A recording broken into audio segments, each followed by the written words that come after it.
तेरी मेरी कहानियाँ से सभी अपडेट पाने के लिए बेल आइकन दबाएं।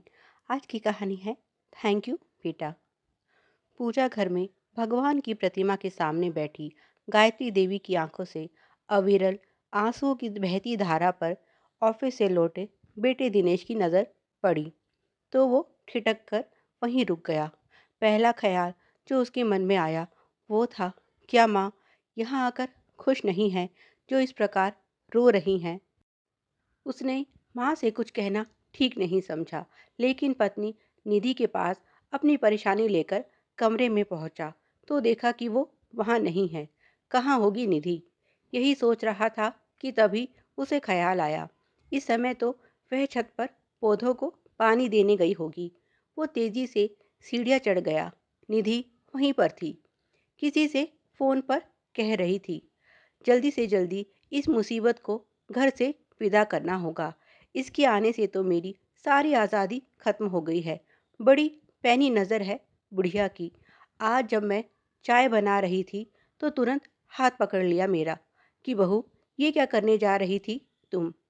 चाय में दूध डालने से पहले एक नज़र इस पैकेट पर डाल कर देखो। ये दूध तो कब का खराब हो गया है। ऐसे में इसकी चाय या तो फट जाएगी या उसका स्वाद अच्छा नहीं होगा। दोनों ही परिस्थितियों में नुकसान होगा, चाहे सेहत का हो या सामग्री का।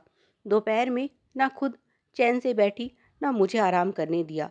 फ्रिज की सफाई के नाम पर यह जता दिया कि मुझे तो गृहस्थी की समझ ही नहीं है। एक यही है सर्वगुण संपन्न नारी। सारा सामान बासी या फिर खराब करार देकर फ्रिज ही खाली कर डाला। अभी तो इनको आए बस 2 दिन हुए हैं, अभी से ये हाल है। जाने आगे क्या होगा। इनके साथ निभाना तो मुश्किल है। पता नहीं तुम कैसे इनको झेलती थी। बात दिनेश की भाभी से हो रही थी। दिनेश समझ गया कि क्या हुआ है। उसकी बड़ी भाभी और पत्नी दोनों ही काम में ढीली और आराम पसंद औरतें हैं, जबकि माँ गायत्री देवी कर्मठ और सुघड़ महिला हैं। उनकी यही खूबी दोनों बहुओं के साथ उनके रिश्ते खराब कर रही है। निधि बोली, मैंने तो उनको साफ साफ बोल दिया, माँ जी आप यहाँ कुछ दिनों के लिए मेहमान बनकर आई हैं। अच्छा होगा कि मेरे काम और घर में दखल अंदाजी ना करे। क्या और कैसे करना है ये मुझे अच्छे से पता है। आपकी उम्र काम करने की नहीं, भगवान का ध्यान करने की है। कौन जाने कब बुलावा आ जाए तो दूसरों का काम बिगाड़ने की बजाय अपना परलोक सुधारने की फिक्र करो। बस इतना कहना था कि तब से गंगा जमुना बहा रही हैं। लगता है आज बेटे को अपने आंसुओं में डुबा कर ही मानेंगी और मेरी जान को कोई बखेड़ा करके ही दम लेंगी। पर मैं भी डरने वाली नहीं हूँ। कह दूंगी बेटे से, या तो ये घर संभाले या फिर मैं। देखती हूँ इस उम्र में कब तक हाथ पांव चलते हैं और कितनी ये कमेरी हैं। मैं तो किसी भी काम को अब हाथ लगाने से रही। अच्छा, तो ये माजरा है। दिनेश सब समझ गया और मुस्कुराते हुए माँ के पास आ बैठा। बेटे को देखकर माँ ने आंसू पोंछ लिए। दिनेश ने उनसे इन आंसुओं का कारण पूछा तो वे बोली, कुछ नहीं बेटा, ये तो खुशी के आंसू हैं। बस भक्ति में मन इतना डूब गया कि कब आंखें बहने लगी पता ही ना चला। बेटा माँ के इस झूठ पर मुस्कुराते हुए बोला, माँ भगवान के सामने बैठी हो फिर भी झूठ बोल रही हो। वे बोली, झूठ नहीं बेटा, सच कहा है मैंने। दिनेश बोला, सच तो मैं निधि के मुंह से सुन चुका हूँ। माँ वे बोली, बहू से जो सुना है वो पूरा सच कहाँ है? पूरा सच ये है। उन्होंने ऐसा कह के अपना पैर आगे बढ़ा दिया। पैर में चोट लगी थी तो क्या निधि ने? नहीं नहीं, ऐसा नहीं हो सकता। उसकी पत्नी उसकी माँ के साथ ये कैसे कर सकती है? दिनेश के चेहरे के बहाव पड़ते हुए वे बोली, आज बहू और मेरे बीच कुछ कड़वी बातें हुई। ये सच है बेटा।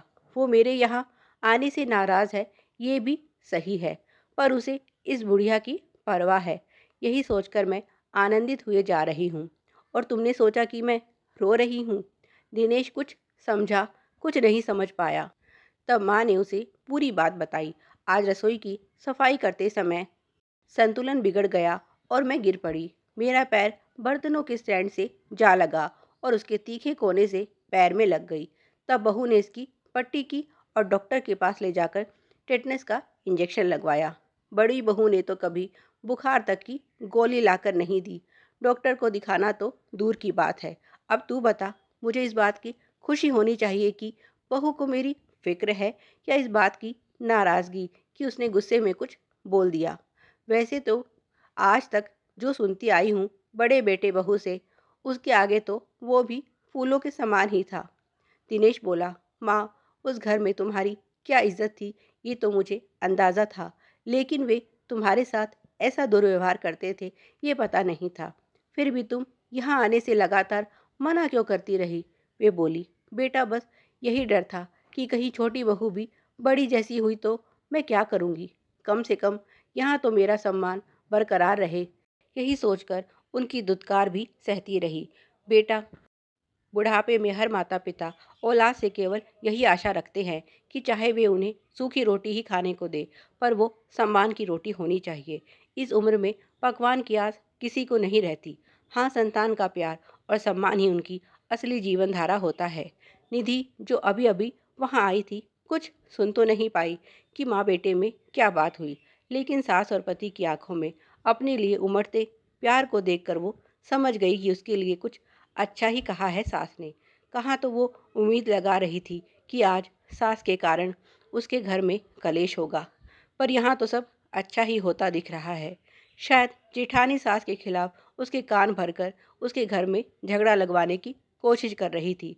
वही समझ नहीं पाई कि कौन उसका हितैषी है और कौन उसका।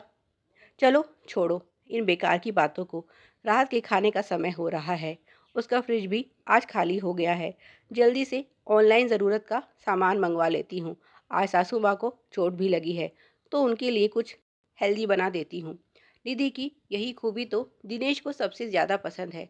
जितनी जल्दी नाराज़ होती है, उतनी जल्दी सब भूल भी जाती है। उसे याद नहीं 5 वर्ष की शादीशुदा जिंदगी में उनकी अनबन कुछ घंटों से ज्यादा टिकी हो। यही आज भी हुआ। सास से उसकी नाराजगी भी अब खत्म हो चुकी थी।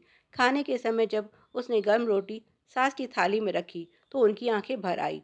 निधि बोली, माँ जी, आप अब तक दिन की बात से दुखी हैं। मुझे माफ़ कर दीजिए, मैं कुछ ज़्यादा ही बोल गई। आपका दिल दुखाने के लिए सॉरी। उन्होंने बहू का हाथ अपने हाथों में लेकर कहा, तुम नाम की ही नहीं, सचमुच की निधि हो। थैंक यू बेटी, इस बुढ़िया को सालों बाद इतनी खुशी और अपनापन देने के लिए। ये सुनकर निधि अवाक रह गई। उसे अपने कानों पर विश्वास नहीं हुआ। क्या सास ऐसी होती है? आज तक जेठानी से इनके बारे में जो सुना था, ये तो बिल्कुल भी वैसी नहीं लग रही। रात को दिनेश ने उसे सब बताया तो उसे पहली बार पति की बातों पर विश्वास नहीं हो रहा था। आज तक तो यही सुनती आई थी कि सास बहुओं के साथ क्या क्या मनमानी करती हैं। बहू सास के साथ ऐसा कुछ कर सकती है, ये तो उसने कल्पना भी नहीं की थी। ऐसा घर जहाँ ना सम्मान था, ना पेट भर खाना, वहाँ वे कैसे रह रही थी?